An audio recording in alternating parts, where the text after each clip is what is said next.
तरुण भारत नागपूर दिनांक 20 जून 2021.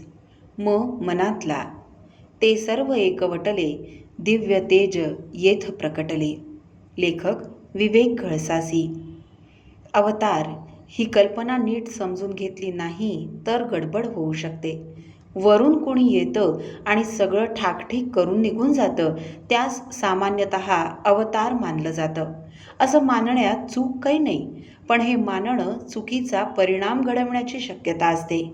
जगाची विस्कटलेली घडी पुन्हा व्यवस्थित घालण्यासाठी वरून कोणी येणार आहे अशी भावना झाली की आपण त्या येणाऱ्यांची वाट बघत बसतो. तो लवकर यावा म्हणून आर्ततेनं सादही घालतो, पण विस्कटलेली घडी नीट करण्याचा प्रयत्न थोडाही करत नाही. हीच दैववादी वृत्ती. असेल माझा हरी तर देईल खाटल्यावरी, ही मानसिकता बऱ्याचदा आपल्याला निष्क्रिय बनवते. सेनापती बापट यांच्या आयुष्यातली एक आठवण याबाबत विचारात घेण्यासारखी आहे. सेनापती शहर सफाईची मोहीम राबवत होते. लोकांना स्वच्छतेची सवय लागावी म्हणून ते स्वतः रस्ते झाडायला उतरत.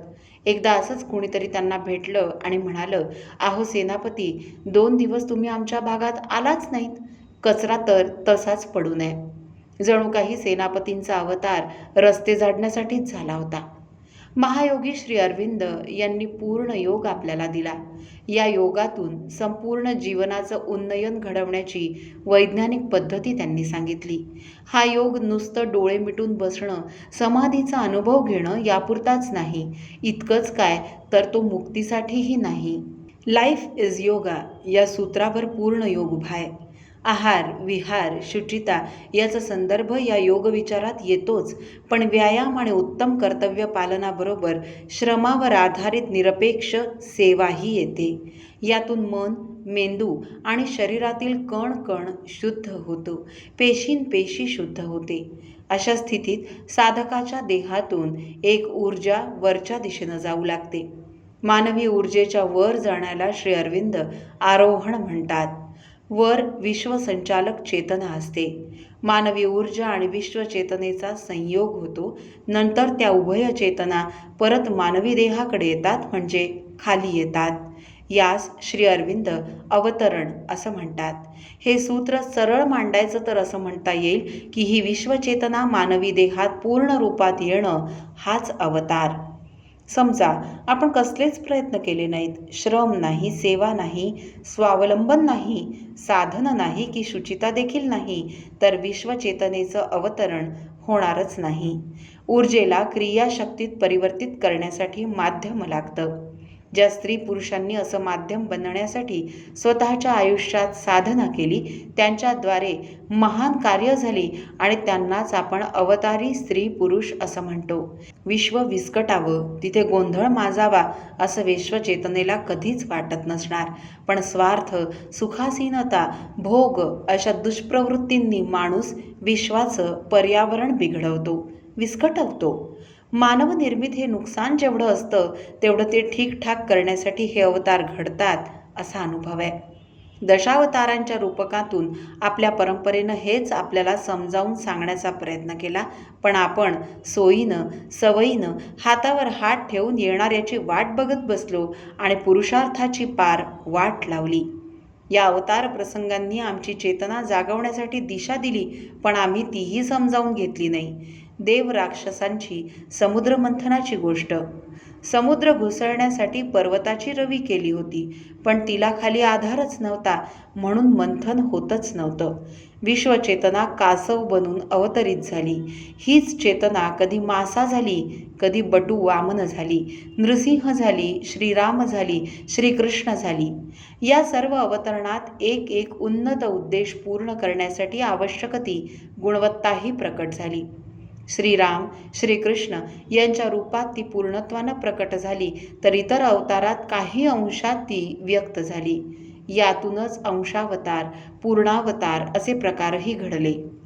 हरदासाची कथा आली मूळ पदावर. आज माझ्या मनात हे नेमकं काय येत आहे? नमनामध्येच घडाभर तेल मी का खर्च करतोय? मला काय सांगायचं आहे? त्याचसाठी आता हरदासाची कथा मी मूळ पदावर आणतो आहे. तर झालं काय की मी श्रीमद भागवत कथा करीत असताना दशावताराचा प्रसंग आला. 10च नव्हे, भागवतात 24 अवतार सांगितलेले आहेत. या सर्व अवतारांचं आपण पूजन करतो. हे सारा सांगताना माझ्या मनात आलं की महर्षी वेदव्यासांच्याकडून अवतारातील एक पदर कसा काय सुटला असेल बरं. भविष्यात होणाऱ्या कल्की अवताराविषयीही त्यांनी लिहून ठेवलंय, तर मग श्रीकृष्ण आणि कल्कीच्या मध्यात झालेला हा परिपूर्ण अवतार सांगायला वेदव्यास कसे विसरले. दशावतारातील 7 अवतारात एक एक दिव्य गुण प्रकटला. नृसिंह अवतारात तर उग्रता, प्रखरता हा गुण झळाळला आणि श्रीकृष्ण अवतारात सारे दैवी गुण प्रकटले. हे सार खरंय, पण या 10ही अवतारातील सारे गुण एकाच देह माध्यमातून प्रकट झाले. तो अवतार सांगायला वेदव्यास कसे विसरले. 10 अवतारांची सारी तेजस्वी गुणसंपदा एका मानवी देहातून प्रकट झाली.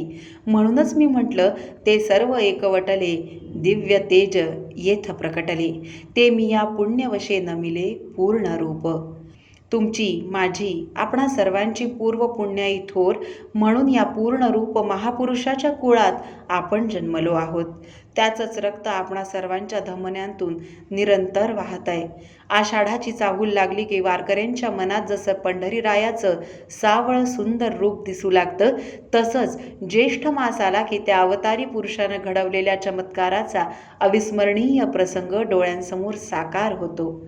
अमृतप्राप्तीसाठीच्या आंदोलनाचा भार आपल्या पाठीवर घेणाऱ्या कासवासारखा, रयतेच्या आंदोलनाचा भार ज्यानं आपल्या पाठीवर घेतला, देवद्रोही हिरण्यकश्यपूचं पोट फाडण्यासाठी प्रकटलेल्या अवतारासारखा, धर्मद्रोह्यांचा जो काळ ठरला, श्रीरामांच्या शुद्ध चारित्र्याशी बरोबरी करू शकणारं निष्कलंक चारित्र्य ज्यास लाभलं, श्रीरामांसारखाच मर्यादा पालनात जो संस्मरणीय ठरला, श्रीकृष्णांचं चापल्य, चतुराई आणि कूटनीतीही ज्यांच्याकडे होती, त्यांच्या केवळ स्मरणानं भय, दैन्य, आधी व्याधी, दौर्बल्य सारं नाहीसं होतं. त्यांनी घडवलेला चमत्कार ज्येष्ठ महिना आला की डोळ्यांसमोर जिवंत उभा राहतो. त्या चमत्काराचं प्रेरक स्मरण. हा महापुरुष जन्माला आला आणि त्याच्या मातापित्यानं एक तेजस्वी ध्येय त्याच्यासमोर ठेवलं. त्या ध्येयपूर्तीसाठी सामर्थ्य आणि क्षमता वाढवणारे संस्कार दिले. त्या पुरुषानंही स्वतःचं जीवन ध्येयानुकूल बनवण्याची साधना केली, तप केलं आणि विस्कटलेली घडी पुन्हा बसवण्यासाठी स्वतःला माध्यम बनवण्याची सिद्धता केली. 350 वर्षांचं विस्कटलेपण होतं. सूर्य उगवत होता, माथ्यावर येत होता, पण कधी कुठेही किरणांचा स्पर्श नव्हता. टेंबे पेटत होते पण चुली पेटत नव्हत्या. घरही पेटवली जात होती पण मनं पेटत नव्हती. शेतीत नांगर फिरत नव्हता, पण सगळ्या जगण्यावर नांगर फिरवला मात्र जात होता. अय्याशीची पाठराखण बनून फितुरी बस्तान बसवत होती, मात्र प्रामाणिकपणा बासनात गुंडाळला जात होता. तिमीर, घुसमट, दमछाक सर्वत्र होती, पण टाहो फुटत नव्हता की आक्रोशही उमटत नव्हता. गोरगरिबांच्या लेकी सुनांचा सहजच पाचोळा बनत होता, पण तालेवार घरातल्या स्त्रियाही सुरक्षित नव्हत्या. पेरावी अशी जमीन नव्हती, पेरलं तर उगवण्याची खात्री नव्हती, उगवलं तरी बाजेल याचा भरवसा नव्हता, बाजलं तरी कणगीत जाईल याची खात्री नव्हती. अल्लाउद्दीन खिलजीपासून ही श्वापदं महाराष्ट्रावर तुटून पडत होती, दिसेल ते तोडत होती. 350 वर्ष सुलतानी अत्याचार महाराष्ट्र सोसत होता. घर फिरलं की घराचे वासेही फिरतात अशी दुर्गती झाली होती. सुलतानी माऱ्याबरोबर आसमानी घाव बसत होते. दुष्काळानं 18 विश्व दारिद्र्याचा लेख महाराष्ट्राच्या ललाटी लिहिला होता. बायका भयभीत होत्या, पुरुष तोंड लपवत जगत होते, देवळं तोडली जात होती, तीर्थक्षेत्र मोडली जात होती. सणवार कसे होणार? अवघं आकाश कोरूनही आशेचा किरण दिसणं शक्य नव्हतं. उजेडानं 7 जन्मांचं वैर मांडलं होतं. अशा वेळी एक आई स्वराज्याच्या आकांक्षेनं तप करीत होती. रयतेच्या भाग्योदयाची अभिप्सा तिच्या मनात तेवली होती. पुत्राच्या रूपात तिला साधन गवसलं आणि तिनं पुत्राचं मन आणि अवघं जीवन स्वातंत्र्य आणि सामर्थ्याच्या तेजानं भरून टाकलं, भारून टाकलं. पाखरही नभात विहरताना दचकत दबकत होती. तिथे एक गरुड घडवत होती ती माता. स्वाभिमान शून्य दलदलीत तिनं आत्मगौरवाचं कमळ फुलवलं. स्वप्नही पापण्यात यायला घाबरत होती, पण तिच्या तपानं पत्थरांनाही पुरुषार्थाचं स्वप्न दिलं. तिच्या पुत्रानं स्वप्नांना पंख दिले आणि तो चमत्कार घडला. नियतीलाही अशक्य वाटणारा चमत्कार घडून आला. 350 वर्षांचा अंधार चिरून सूर्य प्रकटला. भवानी मातेच्या मुखावर अनेक संवत्सरांनंतर हास्य विलसलं. अस्फुट हुंदक्यांचं विसर्जन झालं. पराक्रमाचं सर्जन झालं. मूक झालेल्या मातीतून हर हर महादेवची गर्जना निनादली. घोडी दौडू लागली. समशेरी तळपू लागल्या.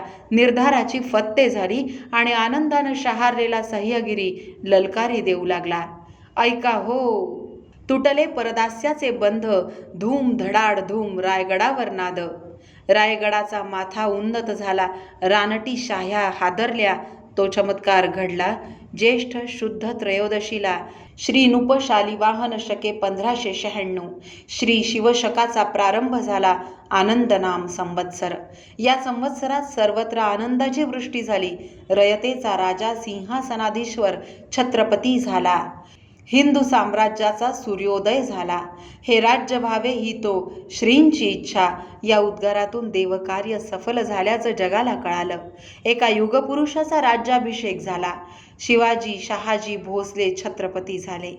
यंदा ही तिथी 23 जूनला येते आहे. समस्या आजही आहेत, संकटही आहेत. अशा क्षणी आत्मभान जागवणाऱ्या शिवचमत्काराचं स्मरण आपण करूया. मन प्रकाशानं भरूया.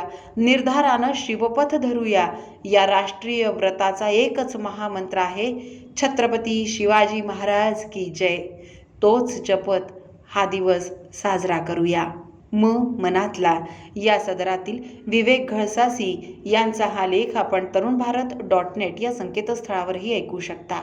असे अभ्यासपूर्ण आणि परखड विचारांचे लेख ऐकण्यासाठी तरुण भारतच्या यूट्यूब चॅनलला लगेच सबस्क्राईब करा, लाईक करा, शेअरही नक्की करा. धन्यवाद.